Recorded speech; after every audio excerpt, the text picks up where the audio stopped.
ជំរាបសួរបងប្អូនទាំងអស់គ្នាថ្ងៃនេះយើងមកមើលបៀណាមើលអំពីការដែលយើងមានបញ្ហាផ្សេងមានបញ្ហាមិនសប្បាយចិត្ត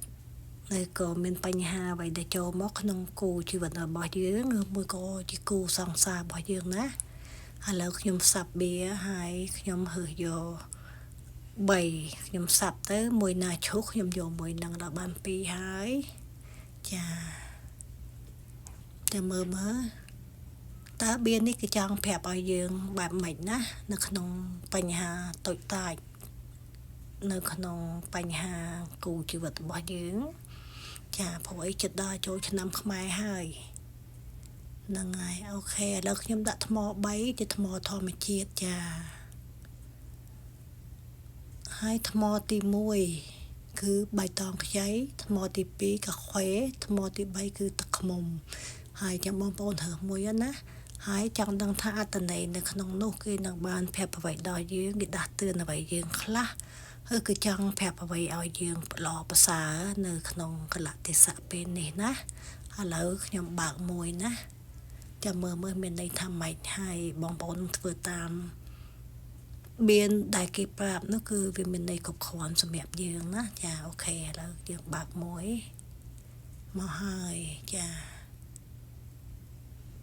បៀននេះគឺចង់បញ្ជាក់ប្រាប់ថាហាមមានចំនួនអ្វីហើយហាមមានការប្រកួតប្រជែងហាមឆ្លោះគ្នាត្រូវចេះស្រឡាញ់គ្នាពីព្រោះអីអ្នកទាំងពីរគឺมันអាចអត់គ្នាបានអ្នកទាំងពីរត្រូវការផ្គុំគ្នាដើម្បីជាធម៌ពលមួយចាអ្នកទាំងពីរគឺมันអាចខ្វះអ្នកណាម្នាក់បានឡើយនៅក្នុងគ្រួសាររបស់អ្នកអញ្ចឹងអ្នកទាំងពីរมันអាចឆ្លោះគ្នាបានទេมันអាចមានការប្រកួតប្រជែងអីណាមួយបានត្រូវតែអត់មានចាត្រូវតែយល់យកគ្នាចាហើយនៅក្នុងស្លឹកបៀននេះគេបានប្រាប់ថាយើងទាំងពីរនាក់គឺមិនអាចខ្វះមួយណាបានទេព្រោះអីវាជាសមតុល្យភាពមួយសម្រាប់អ្នកទាំងពីរណាឥឡូវខ្ញុំចង់ដឹងយកបៀមួយសន្លឹកទៀតមើល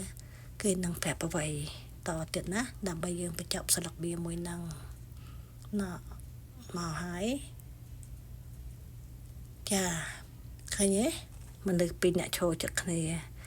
គេចង់ឲ្យអ្នកទាំងពីរស្រឡាញ់គ្នាដោយមានគោលបំណងល្អគោលការណ៍ល្អណាគឺត្រូវតែមានការយល់យោគអភ័យទោសឲ្យគ្នាសន្តោសប្រណីឲ្យគ្នាហើយដូចគេហៅនិយាយថាយើងទាំងពីរអ្នកត្រូវការព្យាបាលដួងចិត្តឲ្យគ្នាទៅវិញទៅមកណាគឺយើងព្យាបាលឲ្យគ្នាដោយការអាណិតអាសូរក្នុងចិត្តចាហើយយើងត្រូវតែចេះស្រឡាញ់គ្នាឲ្យបានល្អចាអញ្ចឹងពីស្លឹកនេះគឺមានន័យគ្រប់គ្រាន់ហើយហាមឆ្លោះគ្នាទោះបីមានការប្រយុទ្ធប្រជែងអីនៅក្នុងចិត្តចង់ចាញ់ចង់ឈ្នះអីក៏ហាមដែរអត់ឲ្យមានទេណាអ្នកទាំងពីរអត់ឲ្យខ្វះគ្នាបានទេគឺលោកបានបង្កើតអ្នកទាំងពីរមកគឺឲ្យសមតុល្យនឹងគ្នាបើអស់មួយចំហៀងគឺអត់ន័យណាចាអញ្ចឹងយល់ហើយណាឥឡូវចូលដល់បៀទី2វិញម្ដងចាបៀទី2អូគេចង់ប្រាប់ថាអ្នកគួរតែបន្ធូរអារម្មណ៍របស់អ្នកដោយការដើរលេងតិចទៅចាមានមិត្តភ័ក្តិមានអីចឹងទៅចេញទៅក្រៅចេញអីខ្លះទៅណាដើម្បីជួយឲ្យខ្លួនឯងនេះផ្លាស់ប្ដូរនៅគំនិតអារម្មណ៍បដូរបរិយាកាសធ្វើឲ្យយើងហ្នឹងសប្បាយពីការតានតឹងតែយើងកំពុងតែជួបភាពតានតឹងអញ្ចឹងគេចង់ឲ្យយើងដើរលេងខ្លះទៅណាបន្ធូរអារម្មណ៍បន្ធូរភាពតានតឹងណាឥឡូវខ្ញុំចង់យកបៀមួយសន្លឹកទឹកដែរដើម្បីកាន់តែច្បាស់នៅបៀទី2នេះអូខេអញ្ចឹងបងប្អូនយល់ហើយណាត្រូវតែធ្វើឲ្យខ្លួនឯងមានអារម្មណ៍ធូរស្បើយទៅដើរលេងតិចណាចាអូខេទី2មកហើយអូ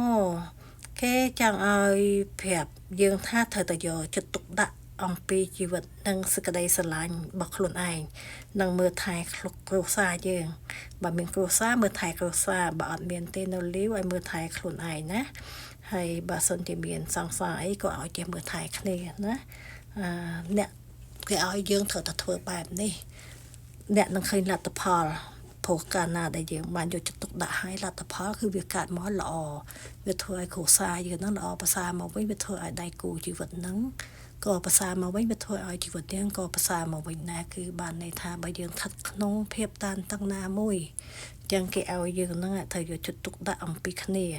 យកចិត្តទុកដាក់អំពីជីវិតខ្លួនឯងយកចិត្តទុកដាក់ពីសេចក្តីស្រឡាញ់របស់យើងយកចិត្តទុកដាក់អំពីគូជីវិតរបស់យើងណាដើម្បីធ្វើឲ្យដូចថាឈប់មានភាពតានតឹងធ្វើឲ្យធូរស្បើយមកវិញហើយក៏យល់ចិត្តគ្នាដែរណាចាឥឡូវទី3ម្ដងណាទី3អូខេសន្លឹកនេះចង់ប្រាប់យើងថា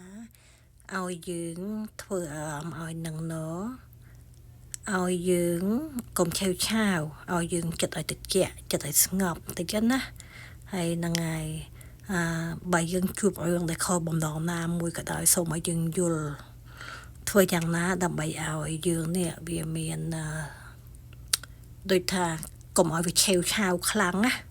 នឹងហើយដើម្បីកុំឲ្យរឿងនេះវាកាន់តែស្មុគស្មាញថែមទៅទៀតចាឥឡូវខ្ញុំចាឥឡូវយើងយកមួយសន្លឹកទៀតណាដើម្បីយើងចង់ដឹងថាតើសន្លឹកទី2នេះមានន័យបែបម៉េចដើម្បីបញ្ចប់ពីរបស់យើងណាដូចជាទី1ទី2អញ្ចឹងដែរចា